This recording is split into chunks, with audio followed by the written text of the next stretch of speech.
So in today video we are going to discuss about what is the cyber crime. जो details में cyber crime है क्या, types कितने हैं, कौन कौन सी रेमेडीज है, कैसे आप सेफ रह सकते हो, और खासकर जिन लोगों का P2P की वजह से, गेम खेलने की वजह से, रेंट पे देने की वजह से, CSC सेंटर की वजह से या किसी भी वजह से एक सस्पिशियस ट्रांजेक्शन अगर आपके अकाउंट में आई है और आपका अकाउंट होल्ड हो गया है, तो कोशिश करेंगे इस वीडियो में डिटेल से आपको समझाने के लिए कि किस तरह से आप उसकी रेमेडीज ले सकते हो, किस तरह से अनफ्रीज करा सकते हो। क्योंकि साइबर क्राइम सिर्फ एक सिंगल वर्ड का जो है डेफिनेशन में नहीं आएगा। साइबर क्राइम आज की डेट में बहुत बड़ा टॉपिक है और साइबर क्राइम इतना एक्टिवली बूम पर है कि आप जितनी भी अवेयरनेस क्रिएट कर सकते हो वो कम ही है। तो मेरी कोशिश है इस वीडियो के थ्रू जो ट्रेंडिंग में साइबर क्राइम के जो लेटेस्ट मेथड्स या ट्रिक टेक्निक यूज कर रहे हैं फ्रॉड या स्कैमर, उनसे आपको अवेयर कराना ताकि आप सेफ रहें और सेफ्टी के साथ अपने जो है फाइनेंशियल फ्रॉड होने से बचा सकें, कोई डिजिटल फ्रॉड होने से बचा सके, अपने आप को एक्टिवेट रखें। सो बेसिकली आप जानती है मैं एडवोकेट दीपक कोशिश कर रहा हूँ कि इस वाले जो आपको टॉपिक है इसमें पूरी की पूरी एक इन्फॉर्मेशन शॉर्ट में इतनी दे पाए कि आप कम से कम इतना तो अपने आप को अपडेट रखें कि जो साइबर क्राइम से रिलेटेड अभी ट्रेंडिंग में है तो उनके थ्रू आप ये सब चीजें देखकर कर सकें। क्या करें ऑनलाइन अगर आप एक्टिव रहते हैं, अगर सोशल मीडिया पर एक्टिव रहते हैं, आप रील्स शॉर्ट्स बनाते हैं या देखना पसंद करते हैं, इसके अलावा अगर आपके फेसबुक या उसके अलावा भी अगर ऑनलाइन ट्रांजैक्शन आप करते हैं, नेट बैंकिंग वगैरह, तब आप कैसे रह सकते हैं, क्या ना करें। अगर आपको प्रोफाइल, अगर आपकी सोशल मीडिया पर उसको प्राइवेट करना सही रहेगा कि या उसे पब्लिक के लिए रखें, किस तरह से साइबर बुलिंग या फिर जो साइबर अलग से जो आपको कमेंटबाजी होती है या आपकी जो आइडेंटिटी थीफ के क्वेश्चंस हैं, आइडेंटिटी थीफ होने के बाद मिसयूज होने के हैं, उनसे कैसे बच सके, ऑनलाइन कैसे पहचाने कि ये आईडी फ्रॉड है कि जेन्युइन है, और जो वापस अनफ्रीज वाला अमाउंट है कि अगर कोई ट्रांजेक्शन आपके अकाउंट में आ जाती है तो उस आइडेंटिटी या उस ट्रांजेक्शन को ग्राउंड बना के आपका अकाउंट पे लीन है या होल्ड है तो कैसे बचे। बार बार सबसे ज्यादा यही ट्रेंडिंग में है कि अनफ्रीज कैसे करें, क्योंकि साइबर सेल है ना, ये नेशनल गवर्नमेंट पोर्टल्स इतनी एक्टिव हैं कि अगर कोई भी सस्पिशियस ट्रांजेक्शन आपके अकाउंट में दिखती है या पीछे से उस पर्टिकुलर जो आपका ट्रांजेक्शन है उसकी कंप्लेन हुई है, और मान लीजिए आप थर्ड या फोर्थ या थर्ड सेकंड लेयर के बाद किसी भी लेयर में, तो आप कैसे बच सकते हैं। फर्स्ट लेयर वाले कुछ डेंजर जोन में होते हैं, इसलिए फर्स्ट लेयर मैंने स्किप कर दी। ठीक है, चलते हैं डिटेल्स में, धीरे धीरे कोशिश करेंगे, हो सकता है थोड़ी सी लंबी वीडियो हो जाए, ठीक, हो सकता है थोड़ी सी लंबी वीडियो हो जाए। क्यों? क्योंकि इसमें लेटेस्ट ट्रेंडिंग वाले टॉपिक तो मैं आपके साथ डिस्कस करने की कोशिश करूंगा, जितनी मेरी समझ और नॉलेज कहती है कोशिश करूंगा आपके साथ डिस्कस करने के लिए, लेकिन आप लोगों को भी थोड़ा सा इस पर ध्यान देने की जरूरत है। चलते हैं नेक्स्ट स्लाइड पर। ठीक है, अब जो ये वाला टॉपिक है इसमें हम देखने वाले हैं कि कितने टाइप्स के हैं एग्जाम्पल के साथ, और जो उसके प्रिवेंशन है क्या है। देखिए टाइप्स की अगर बात करते हैं तो मेजरली ये एक काफी 25 प्लस टाइप्स हैं, लेकिन जो अभी लेटेस्ट ट्रेंडिंग में 7 से 8 है या 9 to 10 है। जैसे कि आपका हो सकता है कि अनफ्रीज वाला अकाउंट हुआ, ठीक है, अकाउंट होल्ड का केस। डिजिटल अरेस्ट सबसे ज्यादा बूमिंग पे है, डिजिटल अरेस्ट, क्योंकि डिजिटल अरेस्ट में ऐसी भ्रम फैला दिया जाता है स्कैमर के द्वारा कि सामने वाला डर जाता है और जो है वो ये समझ नहीं पाता कि उसके साथ फाइनेंशियल फ्रॉड होने वाला है, कि उसके साथ क्या दिक्कत होने वाली है। वो ये समझता है कि जैसे पुलिस को देख के डर जाते हैं ना, वैसे डिजिटल वो यूनिफॉर्म में आपको डराने की कोशिश करते हैं। और जो लोग इतने अवेयर नहीं होते, अवेयरनेस के कारण वो लोग इतने एक्टिव नहीं है। सेकेंडली, या जो लोग डरते हैं, सोचते हैं कि हमारी बेइज्जती ना हो जाए, कल को पड़ोसी को पता चलेगा तो क्या होगा, रिश्तेदार क्या बोलेंगे, तो वो उनके झांसे में आके सोचते हैं कि मामला फटाफट खत्म हो। जो जल्दबाजी करते हैं ना, जल्दबाजी, वही लोग ज्यादा इसमें डिजिटल अरेस्ट के शिकार होते हैं और अपना अच्छा खासा अमाउंट लॉस कर देते हैं। सबसे पहली चीज है, देखिए आप, मेरी जो समझ कहती है ये कहती है कि अगर आपने कोई गलत नहीं किया तो आपके पास चाहे प्राइम मिनिस्टर भी आके कुछ बोले, आपको डरने की जरूरत नहीं है। अगर एक्चुअल में कुछ गलती हो गई है तो देखिए हर चीज की रेमेडीज है, उस चीज का है तो उसको एक्सेप्ट करके कोशिश किया जाए सोल्यूशन के लिए। पर डिजिटल अरेस्ट वाला में अगर आपको डराते हैं तो डरा के पैसा लेना है देना, अब किसी सोशल इमेज खराब होने की वजह से मुझे नहीं लगता ये काफी की सही है। अगर आप समाज की या रिश्तेदारों की वजह से सोचते हैं कि मामला दफा दफा कर दिया जाए, जो कि एक्चुअली आपने क्या नहीं की, कुछ अमाउंट ही तो देना, तो स्टार्टिंग है वो ये ट्रैप है और उसमें आपने कदम रख दिया, तो बेस्ट है कि पहले ही आप इस चीजों को खत्म कर दें। और उनकी इन्फॉर्मेशन भी दें 1930 पर। ये 1930 साइबर क्राइम पोर्टल का है, या government.gov की जो साइट है उस पर जाके आप कंप्लेन कराएं। बिलीव में अगर आप थोड़ा काउंटर करने लगेंगे, कोशिश करेंगे, तो ये गायब हो जाएंगे स्कैमर। क्योंकि जब अवेयरनेस क्रिएट हो जाएगी, लोग बाग इनसे करना शुरू कर देंगे काउंटर में, तो ऑनेस्टली स्पीकिंग की ये काफी हद तक कंट्रोल किया जा सकता है। बस एक अवेयरनेस ही जो मेरी समझ कहती है कि यही एक सोल्यूशन है, वरना साइबर क्राइम का तो है।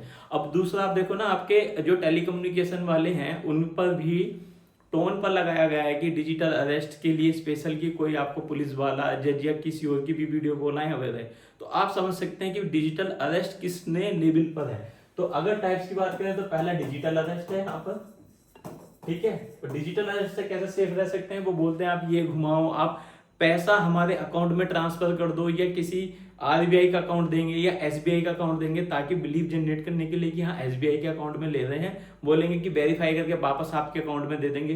कभी ऐसा होता है कि किसी के पास पैसा चला जाए, दे दे, है ना। तो इस तरीके के किसी भी झांसे में मत आओ, सेफ साइड रहो।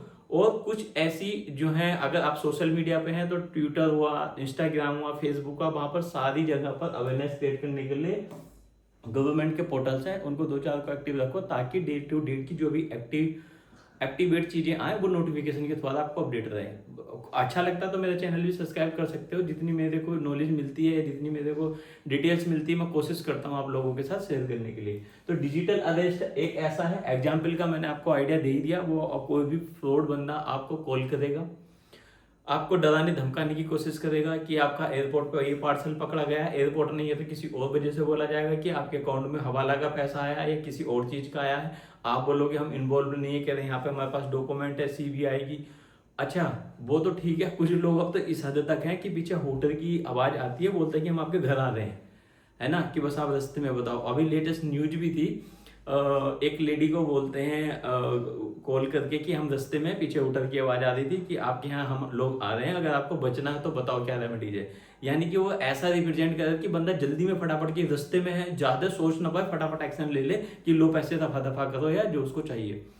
उस केस में इतना ज्यादा वो बनाते हैं क्योंकि आप बैठ के बात कर रहे हो तो भी थोड़ा सा कन्वर्जन या डिटेल्स में उसको एक्सप्लेन करना पड़ेगा कन्वर्ट करने के लिए। मगर जब बंदा सोचता है कि यार ये तो रास्ते में ही पहुंच ना जाए, मेरे पड़ोसी क्या बोलेंगे, यार क्या बेइज्जती हो जाएगी, और एक्चुअल में बाद में मजाक भी बनाते हैं, तो उस सोशल इंपैक्ट से बचने के लिए लोग बाग एक्शन लेते हैं।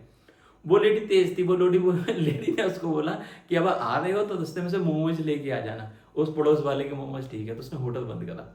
तो वो मतलब उसको पता था कि ये फेंक है और ये मुझे डरा के पैसा ऐंठने या डिजिटल कोई क्राइम करने की कोशिश कर रहा है, तो उसने उसके साथ ही मजाक करा कि मोमोज लेके आ जाना। तो वो लोग वो फिर हंसे, उस चीज में फिर नहीं आए। मतलब कहने का पर्पज ये है कि सिर्फ नॉलेज और अवेयरनेस ही आपको सेफ रख सकती है। 10 घंटे 5 घंटे एटलीस्ट 2 घंटे तो एक बंदा इंस्टाग्राम या यूट्यूब की रील्स सर्च मारता ही है। सिर्फ 5 मिनट आप अपडेट रहो कि क्या क्या वहां पर डिजिटल से लेके या साइबर से एक्टिव हैं। उन चीजों से आप अवेयर रहेंगे, खुद को, परिवार को और अपने आस पड़ोस प्लस रिश्तेदार को भी सेफ रख पाओगे, ज्यादा अच्छा। तो डिजिटल अरेस्ट हुआ एक। डिजिटल अरेस्ट का मैंने बताया आपको, इससे कोई भी डरने की जरूरत नहीं है जब कुछ गलती नहीं है, और ऐसा होता भी नहीं है। कोई ऐसा नहीं है कि फटाफट आए कि पकड़ के ले जाएंगे, कोई हिस्ट्री सीटर या कोई आतंकवादी थोड़ी बैठे हैं किसी चीज के लिए, ठीक है।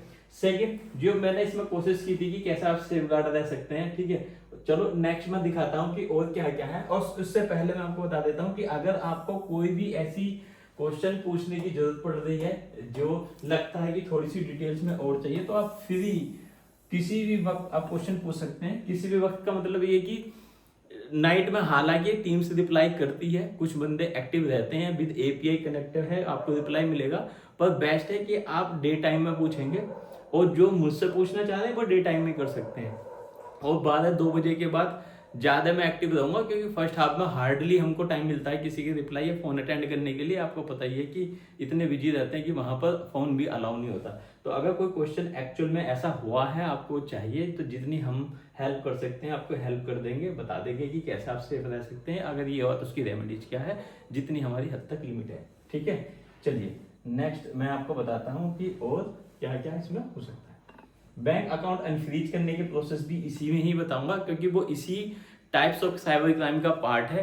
किस किस टाइप से होल्ड हो रहे हैं, मुझे पता है सबसे ज्यादा बंदे अनफ्रीज अकाउंट के लिए ही सोच रहे हैं, क्योंकि उनकी मानसिकता ही ऐसी है कि एक तो समझ में नहीं आता, एक तो वो लोग करके बैठे हैं कि उनका किसी तरीके से लीगली वो फंस गए, चाहे वो अकाउंट होल्ड हुआ हो या उन्होंने रेंट पे देके फंसा हो, फिर भी वो लोग ऑनलाइन जाकर यूट्यूब में सोचते हैं कि कोई वीडियो मिल जाए ऐसे अकाउंट फ्रीज अनफ्रीज कर लें।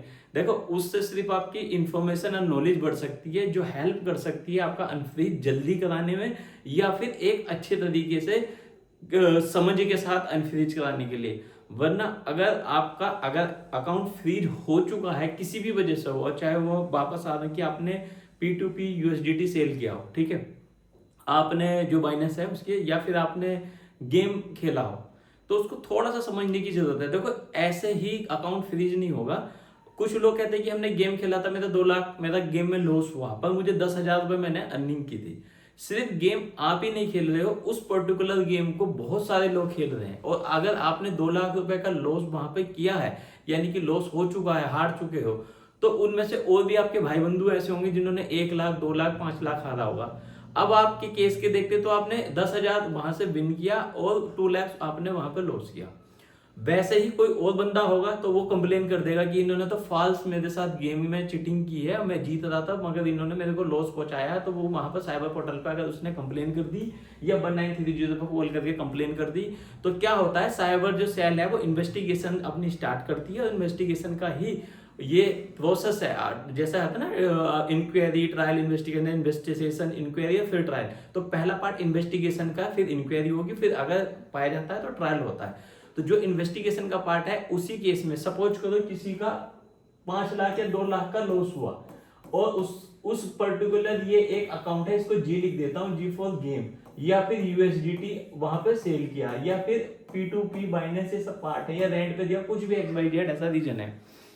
तो अब आप ये देखिए कि ये तो आप हो ए जिसका लॉस हुआ, एक B होगा, C होगा, D होगा। अब C का माथा ठनका, C ने इस वाले की कंप्लेन कर दी 1930 साइबर पोर्टल पे, या मैनुअली साइबर थाने जाकर या वहां पर कंप्लेन लिखा दी।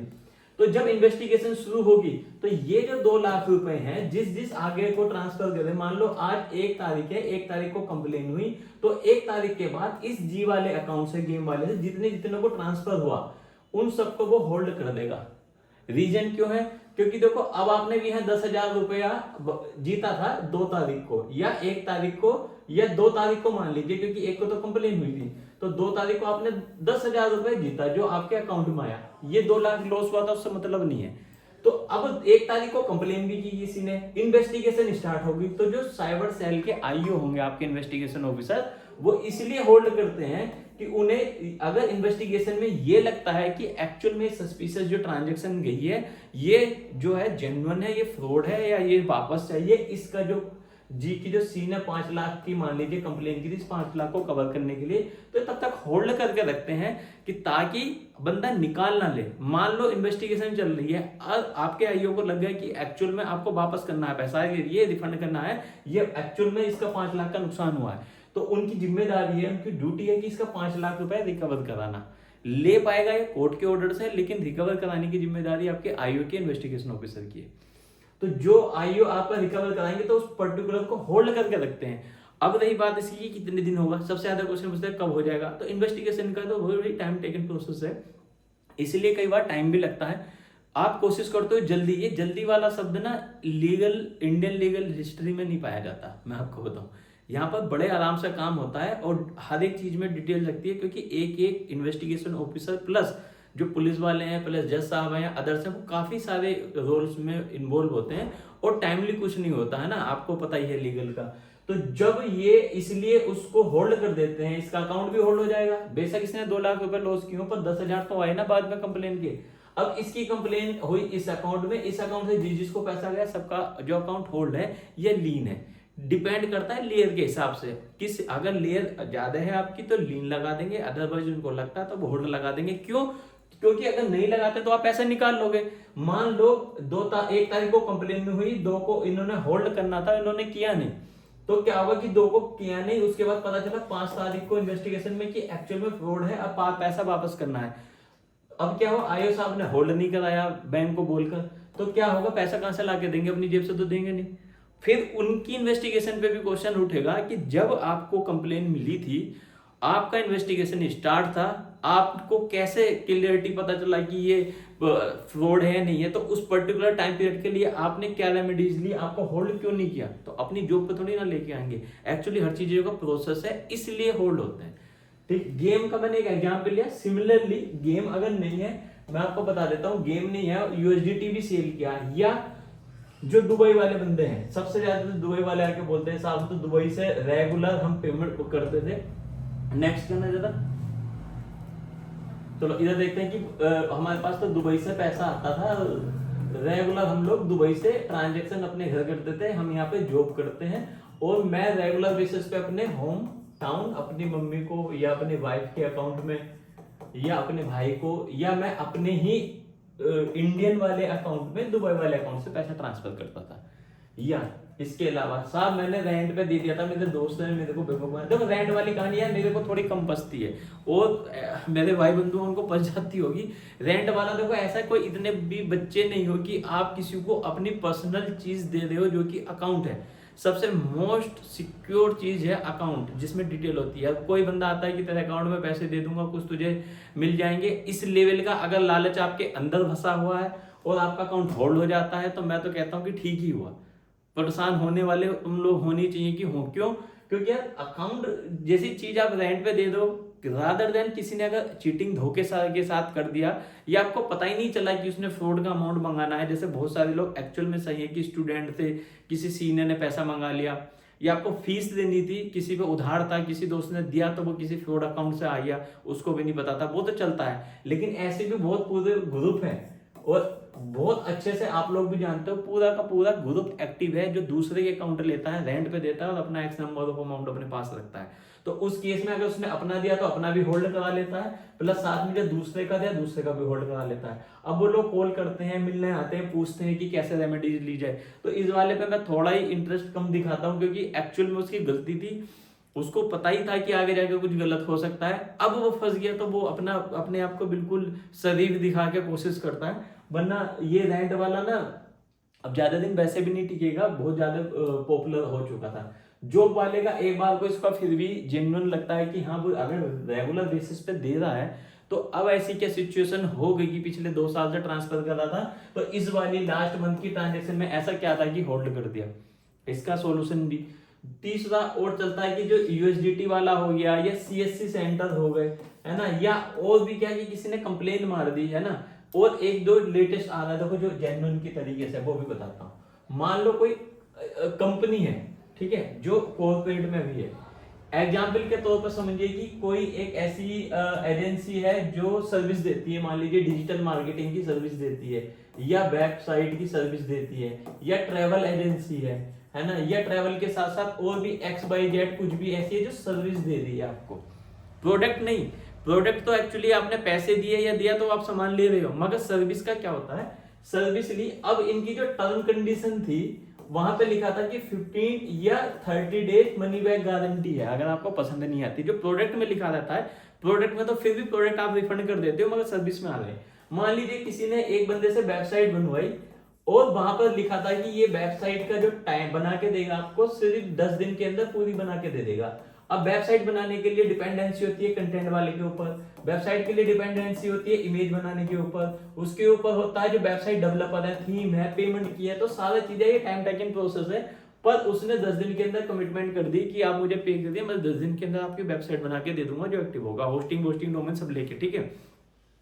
ये वेबसाइट बन भी गई 10 दिन के अंदर, हबड़ तबड़ में बना दी गई, लेकिन जो क्वालिटी थी वो अप टू मार्क नहीं थी, और क्वालिटी एक्चुअल अच्छी ना होने के कारण जो हमारा जिसने सर्विस वेबसाइट दी थी बनाने के लिए, उसे पसंद नहीं आती है। अब वो कहता है कि मैंने आपको जो मान लो इसका 50,000 रुपये बात हुई थी, अब उसने कहा कि मेरे को तो ये पसंद नहीं आई, आपने उल्टी सीधी बना दी गई है, तो अब मुझे मेरा पैसा वापस कर दो। या तो उसने कुछ परसेंट दिया होगा, मान लो 50% दिया तो 25,000 दिया, या पूरा ही दे दिया, या कुछ अमाउंट दिया कि मुझे वापस चाहिए, मुझे नहीं चाहिए वेबसाइट। अब ये लेटेस्ट नया वाला है जो कॉर्पोरेट के लिए है ना। अब यहाँ पे क्या बनती है, ये बंदा बोलता है, कंपनी का जो मालिक है, कंपनी ओनर बोलेगा कि मेरा तो डोमेन का भी पैसा गया, मैंने आपके लिए होस्टिंग खरीदी, मैंने आपके लिए SSL खरीदा, मैंने आपके लिए कंटेंट लिखवाया, मैंने आपके लिए शटरस्टॉक या किसी जेन्युइन साइट से मैंने आपके लिए इमेज वहां से डाउनलोड करवा के बनवाई, डेवलप कराई, मैंने वेबसाइट की थीम ली, मेरे डेवलपर का टाइम लगा, मेरा टाइम लगा, अब आप पसंद नहीं कर रहे हो। तो अब ये कोशिश करेगा कि मान जाए, वो करेगा कि नहीं। अब इसी में या तो ये किसी बीच में 50-50 हो गई कि मैं 50,000 गिरेगा 30 ले लूंगा, अब इसे ओके कर लो, या इस टाइम पीरियड को 10 दिन से बढ़ा के कर देगा 30 दिन का, मैं जब ओके करके दूंगा तब तक तो बात बन जाती है कि या तो पैसे कम कर लिए, क्लाइंट खुश हो गया, या आपने टाइम पीरियड बढ़ा के उसे वही क्वालिटी देने की कोशिश की जो उसे पसंद आता है। ये नहीं होता तो फिर तीसरा क्या आता है, अब ये सर्विस वाला क्या करता है, कंप्लेन कर देता है साइबर पोर्टल पर। अब इसने साइबर पोर्टल पे कंप्लेन कर दी कि मेरा पैसा 50,000 रुपए का नुकसान कर दिया, ये हमारी डिटेल्स बात हुई थी, एग्रीमेंट था मेल के थ्रू, ये जो भी हुआ था, अभी मेरे पैसे वापस नहीं कर रहे। अब ये जो कंपनी वाला है इसने कहा सर मैंने ये बना के दिया, क्योंकि ये ऐसी चीज है कि एकदम से देखो हर किसी को पसंद नहीं आती, जो ये अगर ये बोनर रहे हैं इस चेंजेस में तो मैं करके देने के लिए रेडी हूं, मगर इन्होंने फिर मेरी कंप्लेन क्यों की, एक चीज। दूसरा ऑप्शन है कि अगर इनको पसंद नहीं भी आई थी तो मेरा ऑलरेडी लिखा है टीसी में कि 15 या जो भी 30 डेज का रिटर्न है, तो एटलीस्ट इतना टाइम पीरियड इन्हें देना चाहिए था, उससे पहले इन्होंने कंप्लेन कर दी। क्यों करी, क्योंकि अगर मान लो किसी वजह से हम इस चीज पे ओके नहीं होते, पैसा हमें वापस ही करना पड़ता, तो हमारी रिफंड पॉलिसी में तो लिखा है ना 15 डेज में देंगे, 15 डेज के बाद अगर 16 डेज होता इनको पेमेंट नहीं मिलता तब थी। और पता चलता है कि 10 दिन के अंदर इनकी जो अकाउंट की टीम है, क्योंकि देखो रिफंड करने का कंपनी इस केस में मैं कंपनी की तरफ हूँ, रीजन क्योंकि कंपनी जब काम करती है ऐसा नहीं कि इमीडिएट आप गए दुकान पे परचून के सामान मांग लिया, उसको पूरे अकाउंट डिपार्टमेंट को मेल देनी पड़ती है, कुछ सीनियर से अप्रूवल लेना पड़ता है, फिर बीच में एक जो प्रोजेक्ट मैनेजर होते हैं वो ट्राई करते हैं कि बीच में कुछ काम हो जाए, ओके ओके नहीं होता तो भी एक अकाउंट वालों को ऑर्डर जाएगा कि इसका ये पर्टिकुलर अकाउंट इस अकाउंट में रिफंड कर दो, सैटरडे संडे या हॉलीडे हो सकते हैं, तो रिफंड करने का प्रोसेस 15 डेज में अगर वो कर रहे हैं तो फेयर इनफ है। अगर उससे पहले फिर क्लाइंट कंप्लेन करता है तो फिर गलत है, ठीक है। उस केस में कैसे रेमेडी हो सकती है, तो इसका तो सिर्फ एक आपको एनओसी जो है नॉर्मल मिल जाएगा, एफिडेविट के थ्रू भी आप कर सकते हैं। अगर इस वाले लेवल पर आप एफिडेविट लगाएंगे तब भी आपका बैंक आपके साथ है, इन्वेस्टिगेशन ऑफिसर भी आपके साथ ही फेवर में रहते हैं इस केस में, क्योंकि उनको भी पता है कि इसमें ना ज्यादा चालाकी वो क्लाइंट ही कर रहा है। एक तो किसी का टाइम स्पेंड कराने के बाद उसकी मेहनताना नहीं दे रहे हो आप, चीजें पसंद नहीं आई वो एक चीज ही अच्छी बात है कि ठीक है उस लेवल का नहीं है तो उस चीज को आप डिस्कस करके उस लेवल पे बनवा सकते हो। एक मान लीजिए एक कम टाइम पीरियड देके आप एक्सपेक्ट कर रहे हैं कि मुझे वो चीज मिल जाए जो एक साल में बनती है, कैसे पॉसिबल है। अगर गन्ने की खेती करते हो आप तो एक साल में तो उसकी कटाई कर सकते हो, आज आप उसे बो के आए कल सोच रहे हो कि मैं उसकी छुलाई करवा दूं या तो मिल में गन्ना भिजवा दूं, पॉसिबल है। कुछ चीजें टाइम लेती हैं तो इसलिए इसका मैंने एग्जाम्पल लिख दिया। तो शॉर्ट में फिर बहुत बड़ी होती है, तो शॉर्ट में जो है अनफ्रीज कराने का जो आपका अकाउंट प्रोसेस है या अनहोल्ड कराने का है वो यही है। 2 से 4 चीजें हमारे पास मेन आती हैं। सबसे पहले अपने जो भी आपका बैंक है, देखो गवर्नमेंट बैंक है तो थोड़ा सा टाइम ले सकता है, लेकिन अगर आपका बैंक जो है वो प्राइवेट है तो आपकी हेल्प जल्दी करेगा। इससे सबसे पहले आपका कनेक्शन अपने बैंक के साथ होना चाहिए था कि किस पर्पज से मेरा अकाउंट को होल्ड किया गया है, कौन सी साइबर सेल ने किया, क्यों किया, मल्टीपल साइबर सेल है कि सिंगल साइबर सेल है। तो आपको ज्यादा इंफॉर्मेशन तो नहीं, लेकिन 30 से लेके 40% तक आपको यहाँ पे समझ में आ जाएगा। बैंक जब डिटेल देगा, एक्नॉलेजमेंट नंबर देगा या कोई आपको केस नंबर देगा, तो आपको यहाँ से डिटेल्स पता चल जाएगी कि इस मेरी एक्स पर्टिकुलर ट्रांजैक्शन पर होल्ड लगा है। आप उस ट्रांजैक्शन की जैसे हिस्ट्री चेक करोगे पता चल जाएगा मेरे दोस्त ने दी थी, मेरे क्लाइंट की पेमेंट है या किसी की है। तो अगर वो आपका, फिर आपको क्या देखना है, यहाँ साथ में लेयर लिखी होगी। अगर लेयर 1 में है तो समझ लो ये दोस्त ने जो ट्रांजैक्शन दी या मेरे को जिस क्लाइंट ने दी थी उस लास्ट वाली ट्रांजैक्शन ने ही फ्रॉड किया है। अगर उससे पहले वाली की अगर हम चलते हैं, मान लो लेयर 2 है, लेयर 3 है, तो आप समझो इसको भी नहीं पता इसे पीछे से जो पैसा आ रहा है वो फ्रॉड का है। तो इसमें इस आपके फ्रेंड या इसकी सर्विस प्रोवाइडर की भी गलती नहीं है।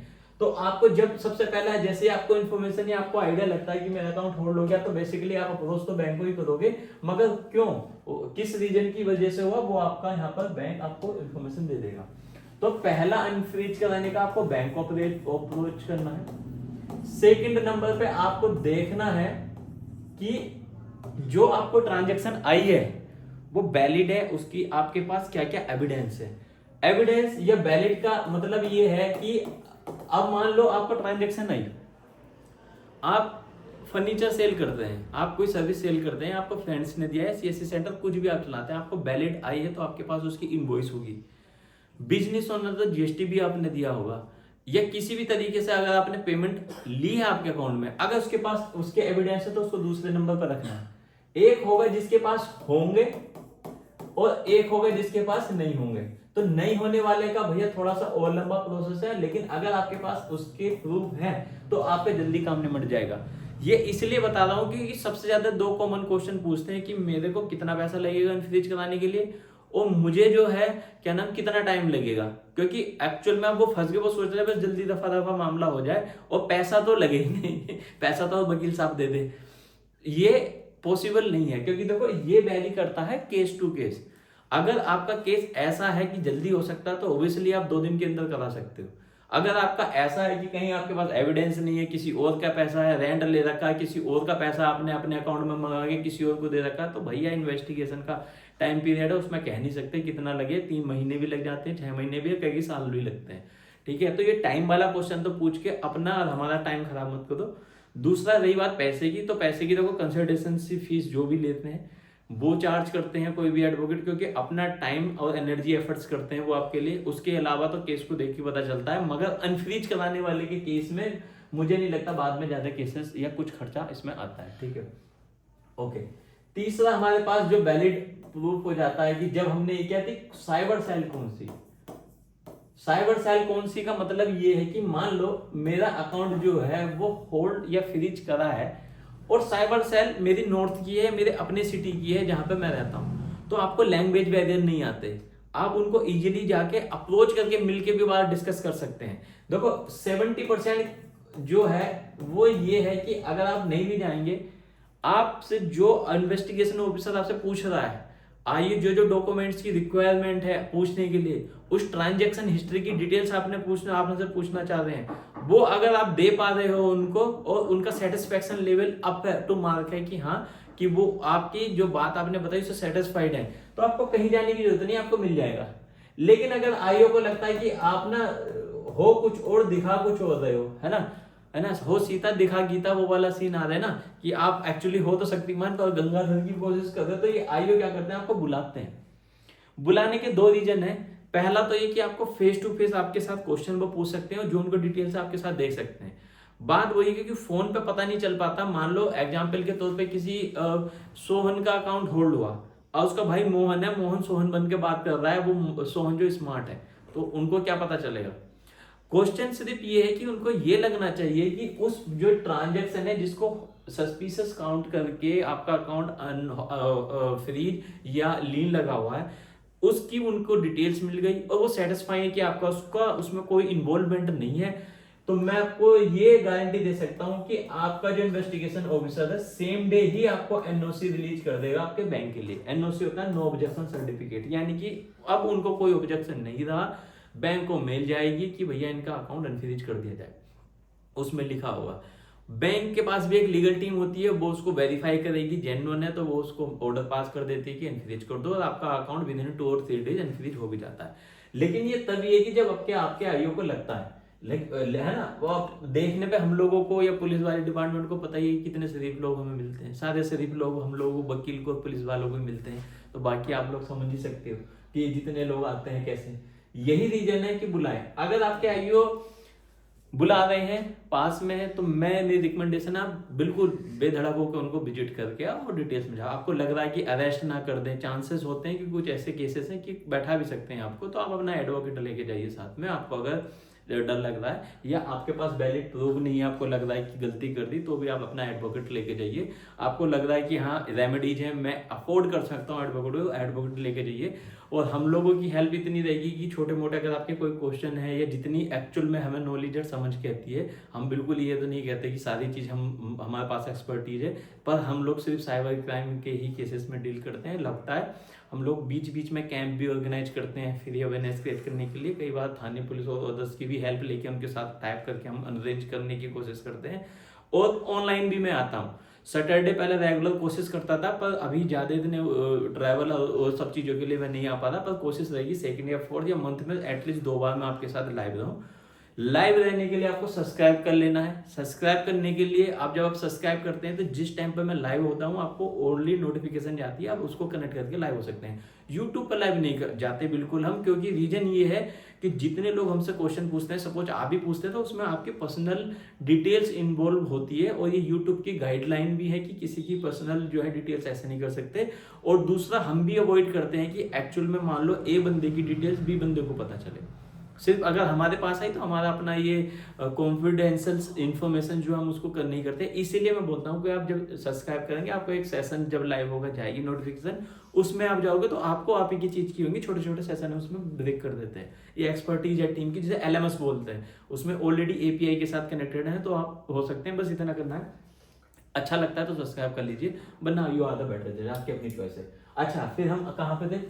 अच्छा, साइबर सेल से पता चल गया। मान लो अब दूसरी, अब इसमें भी दो है, या तो यस होगा मेरे एरिया की या फिर नो होगा। अगर मेरे एरिया की नहीं है, अब लैंग्वेज भेज है, सबसे ज्यादा तेलंगाना, कर्नाटका ऐसी जगह में चैलेंज जाता है। बॉम्बे के कुछ ऐसे प्लेसेस है जहाँ पे अगर मान लो नॉर्थ इंडियन का है तो साउथ इंडिया में चल से लगा हुआ तो बहुत चैलेंज जाता है। तो उसमें क्या करना चाहिए? अब उसमें दो सबसे बड़े चैलेंजेस आते हैं। चलो, दो चैलेंजेस क्या आएंगे? सबसे पहला चैलेंजेस तो आएगा लैंग्वेज बैरियर। साहब हम इंग्लिश बोल नहीं सकते, वो लोग इंग्लिश में भी इतने स्ट्रांग नहीं है, जो वो बोलते हैं कन्नड़ मलयालम वो हमें आता नहीं है, या वेस्ट बंगाल का बंगला हमें आती नहीं है, या हमें सर लैंग्वेज बैरियर है, या वो हमारी बात सुनते नहीं है। अब इसमें देखो क्या चैलेंजेस आते हैं। सबसे पहला चैलेंजेस आता है फर्स्ट, इसको मैं ए मानता हूँ, और ये 100% आप लोगों के साथ भी आया होगा। इसलिए मैं वो टॉपिक को छोड़ के अब ना एक्चुअली बताने में जो और थे कि क्या क्या साइबर वाले हैं, धीरे धीरे स्टेप बाय स्टेप चल रहे थे, उसमें आगे चल के आता भी। लेकिन अब हम अनफ्रीज वाले पे आ गए, तो मेरी कोशिश है कि पहले कर लें, क्योंकि सर्चेस के हिसाब से सबसे ज्यादा ये अनफ्रीज वाले ही बंदे हैं। तो उस हिसाब से अब देखो, एक कोशिश आती है कि साहब हमारे आईओ जो रिप्लाई नहीं करते, अगर वो रिप्लाई नहीं कर रहे तो मैं क्या करूं? रिप्लाई में मैंने क्या क्या करा सर? फोन भी करा, वो फोन ही नहीं उठाते। फोन उठाते हैं, अगर उन्होंने फोन उठा लिया तो वो हमें लैंग्वेज की बैरियर आता है, वो हमारी बात ही नहीं सुनते। या बात करते हैं तो वो कहते हैं हाँ इन्वेस्टिगेशन चल रही है, और ये इन्वेस्टिगेशन का जो प्रोसेस है आज 2 महीने हो गए या 3 मंथ से मुझे ऊपर हो गए, 90 डेज से ऊपर हो गए हैं, और मैं सब क्या करूँ? 90 डेज तो मैंने इसलिए लिख दिया कि अगर आपको नॉलेज है तो पता चलेगा 90 डेज का मतलब क्या है, अदरवाइज आप ये समझो कि 3 महीने से ज्यादा हो गए, क्या करें? ठीक है।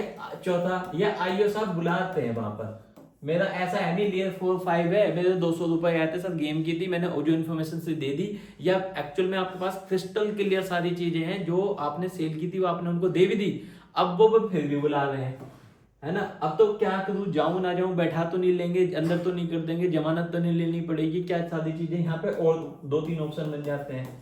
वकील को लेके जाए, दोस्त को लेके जाए, अंदर तो नहीं कर देंगे, मेरे को क्या क्या डिटेल लेके जाए, ये पूरा पार्ट इनमें। अब आप समझो ना, मैं आपको सिर्फ छोटी सी चीज बताने की कोशिश कर रहा हूँ कि अनफ्रीज कैसा कर रहा है, और हमारी वीडियो भी 1 घंटे प्लस की हो जाएगी अगर मैं इस पर एक्चुअली सिर्फ मेन पॉइंट भी डिस्कस करूँ तो, और डिटेल में करूँ तो ये 5 घंटे का सेशन हो जाएगा। तब आप समझो कि ये तो सिर्फ बताने पर रहा, किसी को इन्वेस्टिगेशन जो लोग कर रहे होंगे तो समझो वो तो टाइम टेकन प्रोसेस है ही। तो आप ये चीज तो दिमाग से निकाल लो, जिसके साथ है कि कोई अगर वो बटन है या कोई कह देगा कि मैं इतने चुटकियों में कर दूंगा, तो भाई वो पॉसिबिलिटी नहीं है, वो फिर एक और क्राइम है, ध्यान रखना। ठीक है, एक ये आया। दूसरा बी हमारे पास चैलेंजेस आता है। बी चैलेंज में क्या आता है कि रिप्लाई तो है, चीजें भी हैं, बुला भी लिया उन्होंने बोला मैं कर दूंगा, एनओसी भेज दूंगा, एनओसी को भेज नहीं रहे, क्योंकि एनओसी आपको तो मिलती नहीं, आपके बैंक को जाती है। तो अब यहाँ पे अगर बंदे देखो इंटेलिजेंट होते हैं, जो साइबर वाले बंदे हैं, वो ऐसा नहीं, बहुत ही सपोर्टिव पुलिस है, और ये मेरा पर्सनली एक्सपीरियंस है। किसी भी चीज में जो वैसा हमारी इमेज बनी होती है पुलिस के लिए, उसकी कंपेरेटिवली बहुत ही अच्छी सर्विस लोग देते हैं। रीजन ये है कि अभी एक्चुअली केस ही इतने हैं, तो वो लोग क्या करें, 3 से 4 दिन तक मेरी पर्सनल आंखों से देखा हुआ है, वहीं रहेंगे, घर भी नहीं जा पाते वो लोग। ऐसे भी ऑफिसर हैं जो अपनी पर्सनल जो बर्थडे एनिवर्सरी वो भी मिस करने के बाद वो यहाँ पर करते हैं। ठीक है, तो ये एक एनओसी वाला केस हुआ, या तो वो एनओसी भेज देंगे आपके बैंक को, और आपको बता देंगे कि भैया भेज दिया, तो अब आपका बैंक जो है, आप आईओ ने तो अपना काम कर दिया, अब आपका बैंक जो है वो जो उसके पास लिमिट थी वो कर ही नहीं रहा।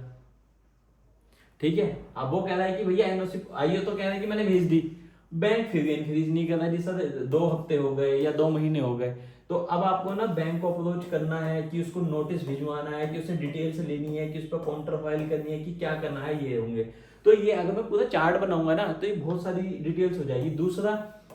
दूसरा क्या भी बनता है कि जो एनओसी है वो कह रहे हैं कि मैं भेज दूंगा पर दे नहीं रहे, बस वो बुलाने की मिल लो एक बार।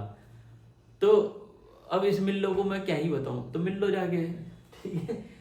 तो दूसरे वाले केस में लेकिन अगर वो एक्चुअल में उनको लग रहा है कि हाँ एनओसी भेज चुके हैं, तीसरा एक ग्राउंड ये बनता है, वो क्या बुलाएंगे, ए पार्टी को भी बुलाते हैं, बी को भी बुलाते हैं, वहां पर लिखवाएंगे, आपस में फेस टू फेस बात करेंगे और सेम डे भेज भी देते हैं। हार्डली 15 से 20 मिनट का काम है एनओसी उनके लिए भेजना, ठीक। तो अगर जो आपके ऐसे केसेस है तो एनओसी वाला हुआ, ठीक है। इसको यार मिटा देते हैं, बहुत घचड़ से मच गई, तो इसको मैं रिमूव कर रहा हूं फिलहाल।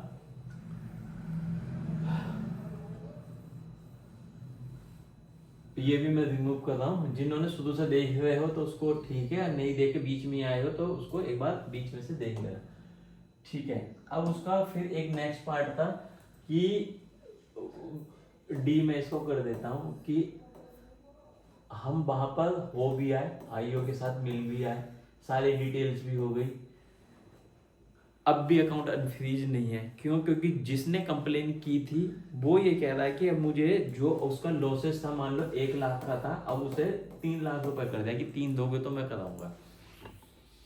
तो इसमें रोल किसका होगा? उसमें रोल किसका होगा कि आईओ हेल्प करेंगे कि उस बंदे से बात करनी होगी। ये डिटेल्स इसमें ही आगे चल के मिल जाएगी। तो इसलिए क्योंकि बाकी टॉपिक ना हो तो इसको पूरा आप देखना, इतना श्योर है कि अगर एंड तक इसको देख लोगे तो ये है कि अनफ्रीज कराने की डिटेल्स में जितनी हमारी नॉलेज है वो शेयर करने की कोशिश करेंगे ताकि आप लोगों को दिक्कत ना हो। बाकी के लिए आपको बता ही रहे हैं, फ्री कंसल्टेशन ज्वाइन करके लाइव सेशन में आप कर सकते हैं, सब्सक्राइब करना चाहें तो कर लें। तीसरा जो अफोर्ड कर सकते हैं वो टीम के साथ बुक अपॉइंटमेंट करने के बाद भी अपॉइंटमेंट लेके कर सकते हैं, जिसमें उसमें कंसल्टेशन चार्जेस लग सकते हैं आपके, ठीक। मैं नेक्स्ट चलता हूँ, लेकिन उससे पहले इस वाले के भी पार्ट बता देता हूँ जो और भी हमारे पास थे, क्योंकि और दूसरा सेशन है, जाना भी इसलिए टाइम ज्यादा हम देंगे नहीं। तो चाइल्ड वाला आपके पास ऑप्शन आता है, पोर्नोग्राफी का आता है, एक्सप्लॉयटेशन का आता है, साइबर बुलिंग के केसेस हैं, ये सारे साइबर क्राइम के मेजर पार्ट हैं जो लेटेस्ट हैं एंड ट्रेंडिंग पर है। ट्रेंडिंग वाली चीजों से हमेशा बच के रहना चाहिए आपको। ट्रेंडिंग में साइबर का जो मैंने आपको पहले बताया, डिजिटल अरेस्ट नंबर 1 पर है। जितना सेफ रह सकते हो, ये पहले ओटीपी पे करके फ्रॉड करते थे, उससे पहले पेटीएम के नाम पे फ्रॉड करते थे, उससे पहले एयरटेल के नाम पे फ्रॉड करते थे, आपका एक्सेस लेके फोन से फ्रॉड करते थे। अब इस लेवल की जो ये सारी चीजें बढ़ चुकी हैं क्योंकि टेक्नोलॉजी बढ़ रही है। जो पहले बंदे हैं, फोन की टेक्नोलॉजी इतनी पुरानी है नहीं, उनको ये चीजें आती नहीं, इंटरनेट की इतनी टेक्नोलॉजी पुरानी है नहीं। 10-15 साल पुराने बंदे जिनके पास पैसा है तो उनकी टारगेट ही वो होती है, जो सीनियर लोग हैं उनके पास पैसा होता है, इन्फॉर्मेशन कम होती है, तो वो उस हिसाब से उन्हें ट्रैप में फंसाने की कोशिश करते हैं, उनका अकाउंट खाली कर देते हैं। कुछ सीनियर लोगों को ऐसी भी मिल जाती है कि आप अपनी जो फोन देख रहे थे चैनल पर या आपके जो आपने इंटरनेट पे देखा, आपके खिलाफ ये एक डीसीपी एसीपी का लेटर छाप के भेज देते हैं कि अब आप या तो ये करो, वो भी डर जाता है। क्यों? क्योंकि अब उसको ये लग रहा है कि इस एज में मेरी फैमिली, मेरे बच्चे बड़े हैं, मेरा पड़ोसी क्या बोलेगा कि ये साला ये सब हरकत करता है ना। करते सभी होंगे, लेकिन इस सोशल इमेज के चक्कर में आप उनको पैसा देते हैं, फिर उनको लगता है कि वो आपसे 10,000 की डिमांड करेंगे, फिर 20,000 की करेंगे, अब आप उनके ट्रैप में आ गए, या फिर एक ही झटके में आपका अकाउंट साफ कर देंगे, अब आप भगते फिरो। तो मेरे को ये सब चीज़ों से कोई यही बताना चाहूँगा कि कोई परेशानी वाली बात नहीं है, ऐसा कोई क्राइम ही नहीं है कि आपके पास सर्विस प्रोवाइडर आपको ये भेज रहा, उसका काम थोड़ी है ट्रैक करने के लिए, ठीक। उसके अलावा जो क्रिप्टो करेंसी का सब चल ही रहा है, साइबर बुलिंग मैंने आपको बोल ही दिया, इन सारी चीज़ों से है ना, जो आइडेंटिटी थीफ है या मालवेयर है, देखो ये है आपका वायरस, मालवेयर हो गया। उससे पहले और आपके जो जब भी आप पीसी या आप फोन यूज करते हो तो रिकमेंडेशन मिलती है आप एंटीवायरस को यूज करो। अब तो एंटीवायरस के नाम पे कर देते हैं, नाम ही ऐसा कर दिया है ना। वो आप देखोगे बिलेरी बिसलेरी कई सारे कॉपी ऐसी सेम बना दी, पता ही नहीं चलता। आपको एंटीवायरस के नाम पे आपने डाउनलोड किया कि एंटीवायरस डाउनलोड कर रहा हूँ, और पता चला कि आपने गूगल या किसी ऐसी ऐप से या डायरेक्ट लिंक से है ना वहाँ पे एंटीवायरस की कॉपी डाउनलोड कर ली और एक्सेस छोड़ दे दिया। तो इन चीज़ों की इन्फॉर्मेशन रख के आपको भेजना है। और जो आइडेंटिटी वाला था कि जितने भी आप फेसबुक हुए या सोशल मीडिया के आप जितने भी वहां पर ये सब चलाते हैं या देखते हैं, कि आप इसको प्राइवेट करें कि पर्सनलाइज करें, देखो आपकी अपनी चॉइस है। अगर आप इन सब चीज़ों से कुछ डरते नहीं है, आपको अवेयरनेस उस लेवल की है, और आपको भी लगता है कि जैसे कि आजकल फोटो एडिट करके भेज देते हैं कि गंदी फोटो को एडिट करके भेज दिया, आपको फर्क नहीं पड़ता, लाइव रखो। या आपका वर्क कल्चर ऐसा है, आपका जो काम है वो ऐसा है कि आप वहाँ पे अपनी प्रोफाइल को प्राइवेट कर ही नहीं सकते, तो आप रखो कि लोगों के साथ आपका इंगेजमेंट है, आपकी सोशल इमेज अच्छी है, तो आप पब्लिक ही रखो या प्राइवेट रखो, आपके ऊपर है सब कुछ। इसमें कोई तीसरा बंदा आपको गाइड नहीं कर सकता, सब कुछ आपके ऊपर। आपको लगता है कि प्राइवेट कर लेनी चाहिए, मेरी फोटो को मिसयूज ना कर दे, तो पहली बार आप डालो ही मत। अगर डाल रहे हो, अगर फर्क नहीं पड़ता तो पब्लिकली रखो, लगता है आपको इन चीजों से तो प्राइवेट कर लो, है ना। ठीक है, नेक्स्ट चलते हैं, नेक्स्ट वाली स्लाइड पे करते हैं, इसको खत्म करते हैं, फिर बाद में क्वेश्चन आंसर भी लेंगे इजी पर, तो थोड़ा फास्ट कोशिश करते हैं। ऑलरेडी बड़ी वीडियो ना हो जाए, मुझे लग रहा है कि हो भी गई होगी। नेक्स्ट स्लाइड पे देखते हैं क्या है। ये हैकिंग वाला है, वही मैंने एंटीवायरस के लिए बोला था कि कोई आपका अकाउंट हैक कर लेता है। देखो हैकिंग के नाम पे सबसे ज्यादा अभी फोन हैक का वाला आता है। जो लोग कॉल करते हैं कि जी मेरा फलाने ने अकाउंट हैक करा रखा है या फोन हैक करा रखा है, मेरी सारी बातें सुनते हैं, ऐसी कोई ऐप है क्या? तो हाँ देखो, ऐसी ऐप तो है। अगर वो पेड आप दे रहे हो, एक पेड सब्सक्रिप्शन है, तो वो ये सब कुछ हैक कर सकते हैं कि आप किससे बात कर रहे हो, किससे चैट कर रहे हो, इवन आपके कैमरे का एक्सेस भी अपनी ऐप से कर लेते हैं। एग्जाम्पल के तौर पे मान के चलो, ए ने बी का फोन हैक कर लिया और वो चाहता है कि ये इसका कैमरा ऑन कर लो, तो वो उस एक्सेस पूरा हैक कर रखा तो क्लिक करके कर लेगा। हैक के थ्रू क्या होगा, मान लीजिए कई सारे एक पर्टिकुलर लॉगिन आईडी से भी है, कॉमन आईडी है, फोन में भी है, वहां पे भी लॉगिन है, और फोन में ऐप पड़ी है, तो वो नेट के थ्रू या दूसरे फोन में भी लॉगिन करके वहां से एक्सेस कर सकता है। किससे बात कर रहे हो, क्या चैट कर रहे हो, आराम से सुन सकता है, ये पॉसिबिलिटी है।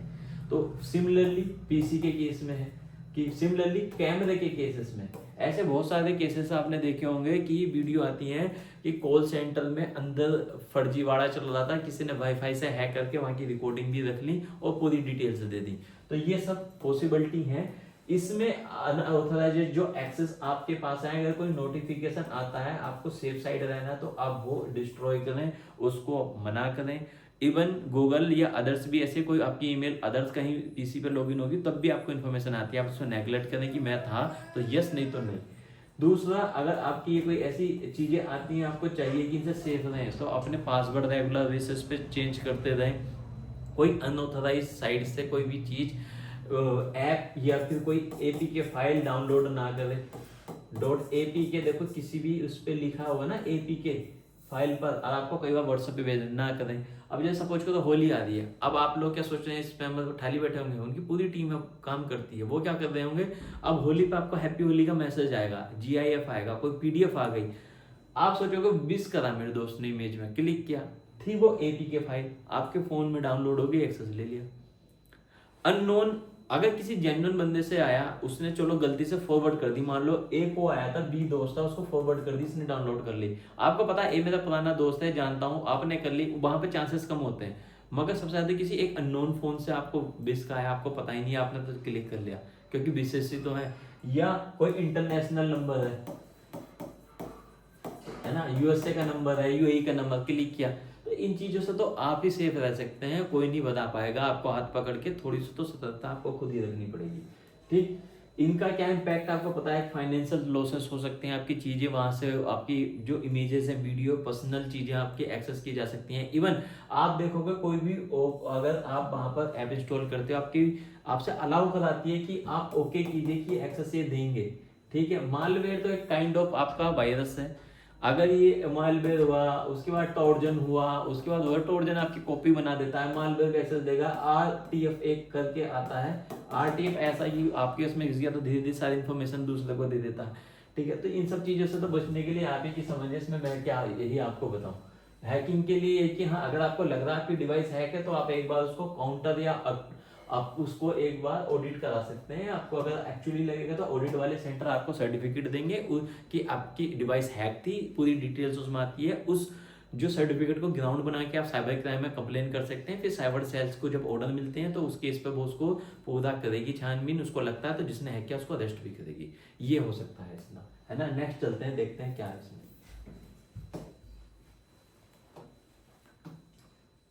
हाँ, ये देखो, बहुत ये मेरा पसंदीदा टॉपिक भी है एक तरीके से, और ये एक्चुअल में है भी बहुत ज्यादा। फिशिंग, ये पसंदीदा टॉपिक इसलिए कि सबसे ज्यादा जो काम है इसी से की, तो इसी को ग्राउंड बना के करते हैं, आइडेंटिटी थी। फिशिंग जो है आप इस चीज़ से समझिए, जो जानते हैं वो ठीक है, जो नहीं जानते समझिए। जैसे हम लोग फिशिंग करते हैं ना, मछलियाँ पकड़ने जाते हैं, कटुआ डालते हैं।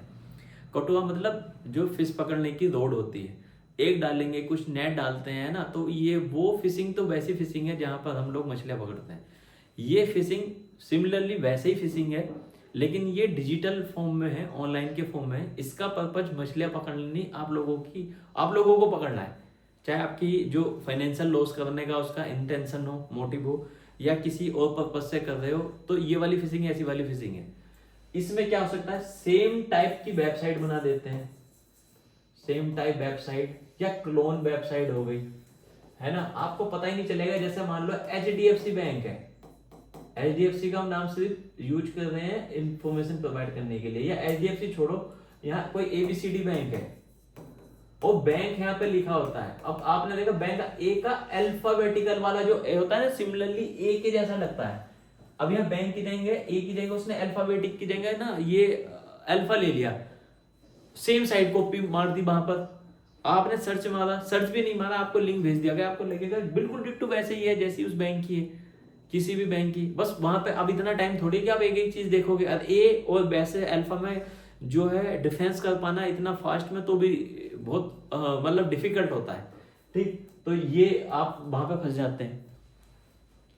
आप रेगुलर किसी भी चीज को वहां पर किसी को यूज करते हैं, जैसे मान लीजिए आप कोई पर्टिकुलर ऐप को कॉपी करने के लिए गए। अभी आपने देखा होगा बहुत सारी ऐप जो है गूगल प्ले स्टोर से गायब हो गई, या जैसे पिकासो टाइप ऐप है, आपको कभी गूगल प्ले से आप डाउनलोड ही नहीं कर पाएंगे। और जैसे यूएसए के कई सारे ऐसी जो है थर्ड पार्टी आप जो TFN यूज कर सकते हैं, कॉल के नंबर जैसे टेक्स्ट ना हुआ, आपको कभी गूगल प्ले स्टोर में मिलेगा नहीं, क्योंकि जो उनकी गाइडलाइन है, टर्म कंडीशन है, वो वहां पर मैच ही नहीं करते, वो उसको ऑथराइज नहीं करते। अब क्या करते हैं, सिंपल गूगल पर टाइप करा, आपने वहां से डाउनलोड कर ली, तो वो उसमें गूगल की गलती नहीं है।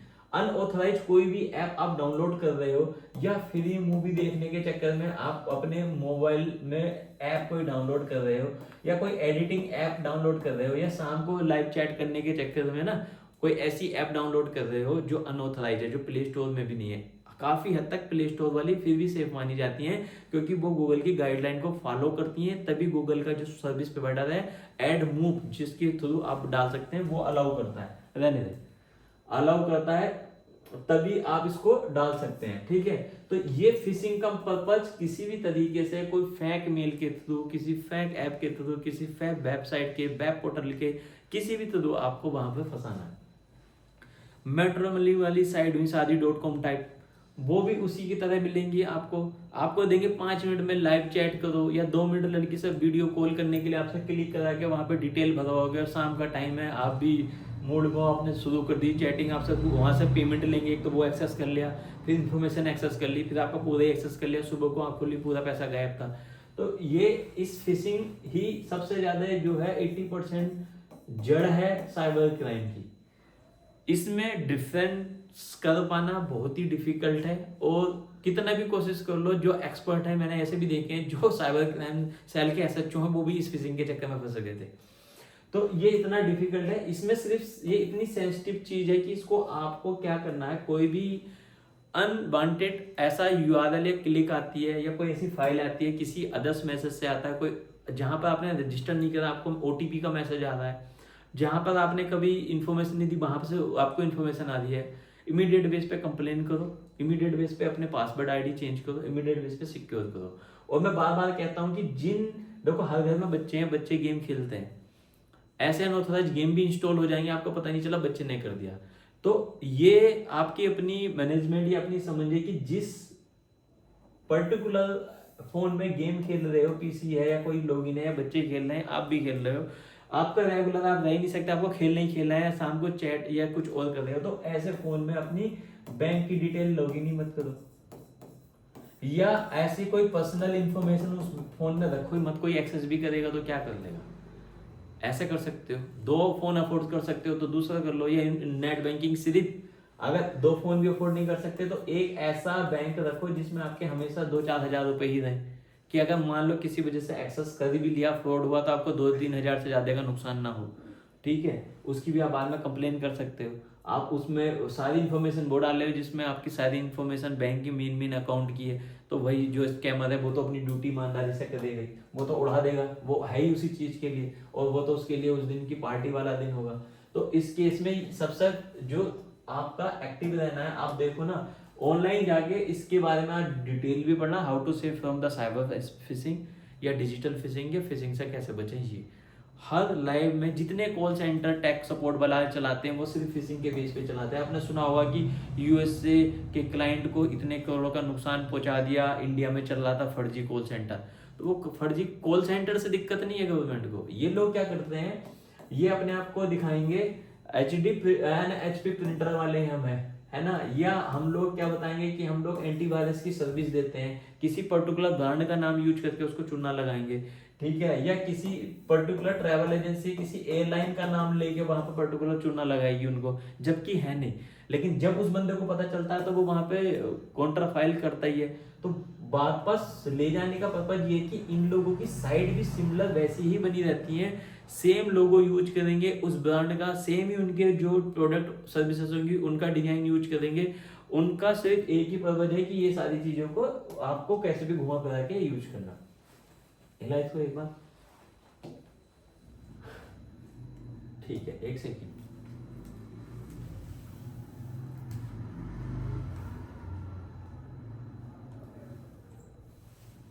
ठीक है, चलो नेक्स्ट देखते हैं। ऑनलाइन फ्रॉड, ये मैं बता चुका है, सेम वही है, सेफ रहो। अब इसमें अपने आप देखना, नेक्स्ट चलना। देखो हाउ टू सेव भी मैं बता चुका ऑलमोस्ट कि आपको अपना पासवर्ड इतना स्ट्रॉन्ग रखना है ना।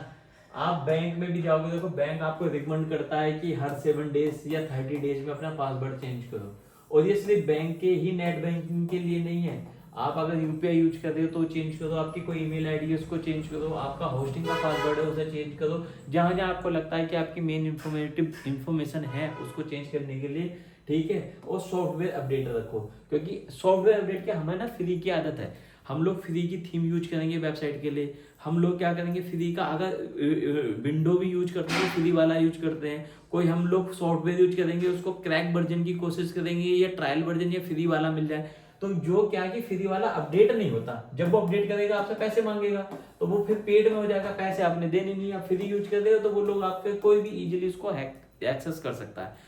तो सेफर साइड फ्री वाली चीजों से बाहर निकल के आके अपने आप को सेफ रखने के लिए आप अपडेटेड वाले ही रखो जिनको प्रॉपर अपडेट कर पाए। क्योंकि मान लो आपकी विंडो ही है, किसी ने हैक करके आपको 10 लाख का चूना लगा दिया और आपका विंडो ही ज्यादा था 1200 रुपए या साल का, तो ये ज्यादा आपके लिए बेनिफिशियल है कि ये वाला है। अच्छी चीजों को यूज करोगे, ज्यादा आपके पास सेफ रहने की इंफॉर्मेशन रहेगी। देखो है क्या इसमें आगे और कुछ नहीं, तो फिर सेफ्टी टिप्स ये अपनी है, अपना आप ही रखो, सबके अपने पास है, वापस जाना। हाँ देखो ये वाला है, अगर इस चैनल को, ये सेम ही चैनल है, इसको सब्सक्राइब करोगे तो जब हम आते हैं वो नोटिफिकेशन आपको मिल जाएगी, है ना, उस चीजों के लिए चल सकते हैं। और ये मैंने आपको ऑलरेडी डिस्कस कर ही दिया, चलना नेक्स्ट में, इसमें कि आप किस तरह से अपना ये कर सकते हो। देखो अगर आपके साथ एक्चुअल में हो चुका है तो ये 100% रिकमेंडेशन है, आप उसके डॉक्यूमेंटेशन रेडी रखो, कब हुआ था, कैसे हुआ था, रिपोर्ट पूरी रेडी रखो, और भैया एक्शन लो, उसकी करो FIR या कंप्लेन करो ऑनलाइन।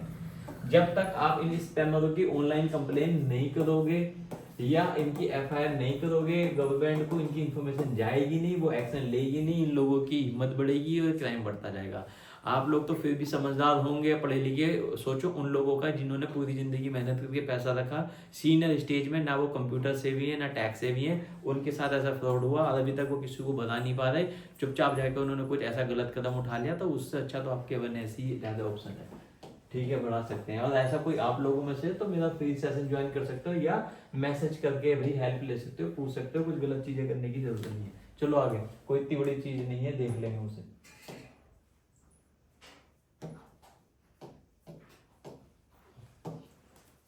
अरे ये वही पूरी ब्रेकअप है, आधार की है, कोई रिकवरी कैसे होगी, प्रिवेंशन कैसे होगा, रेमेडीज कैसे होगी, ये हो जाती है आपकी कितनी भी बड़ी, मैं आपको बता रहा हूँ, आपका कितना भी बड़ा फ्रॉड हो आराम से इजीली रिकवर हो जाएगा। जो ये तो मैं 100, आप देखो ना न्यूज में, आप 250 करोड़ तक वापस रिकवर कर रहे हैं। मुरादाबाद वाला केस आप देखोगे लेटेस्ट ट्रेंडिंग में है, 250 करोड़ रुपए उन्होंने रिकवर किया। चाइना के गेटवे और दुबई के गेटवे के थ्रू वो लोग यहाँ से इन्फॉर्मेशन या एक्सेस करके पैसा उधर पहुँचा देते। जब पकड़ा एक हाई स्कूल फेल है, कैब ड्राइवर है। अब आप समझ सकते हो कि ना तो हाई स्कूल फेल वाला इतना बड़ा ट्रैप कर सकता है, ना कैब ड्राइवर। तो खिलाड़ी तो कोई और है, लेकिन ये लोग आगे मोहरा बना के यूज करेंगे, है ना। अब 250 CR अगर रिकवर कर रही है तो साइबर सेल भी बहुत अच्छा काम करके गई। तो ये सारी चीज़ें हैं, आप देख सकते हो। ये नंबर पर व्हाट्सअप करना, कॉल वॉल करने की जरूरत नहीं है, कॉल नहीं उठाते इस नंबर पर। व्हाट्सअप करोगे, टीम रिप्लाई कर देगी आपको, ठीक है। इन्फॉर्मेशन चाहिए होगी दे देगी, या कनेक्ट करना होगा कर देगी। फ्री वाले सेशन के लिए सब्सक्राइब कर लो। बुकिंग कोई करके ले सकता है तो अपॉइंटमेंट बुक करके भी डिस्कस कर सकता है। फ्री वाला सिर्फ जो उनके लिए जो फ्री अफोर्ड कर नहीं कर सकते, जो अफोर्ड कर सकते हैं वो बुकिंग करना, सबके लिए नहीं है। नेक्स्ट बस ठीक है, बाकी से यहीं ख़त्म करते हैं। अनफ्रीज अकाउंट से रिलेटेड और भी कोई क्वेश्चन हो वो इसलिए वापस आ रहा हूँ कि देखो जो धीरे धीरे आते हैं वो समझदार हैं, उनको समझ आती है, उनको समझा तो समझ आ जाता है। लेकिन जो अनफ्रीज वाले ना, ये इतनी ज़्यादा भीड़ हो चुकी है, उनकी गलती भी नहीं है, वो लोग समझ नहीं पा रहे। फिर भी किसी को चाहिए हेल्प तो सब्सक्राइब करो, लाइव सेशन में पूछ लेना। वैसे भी इन्फॉर्मेशन चाहिए तो कोई दिक्कत नहीं है, आप पूछ सकते हो। Thanks for watching this video.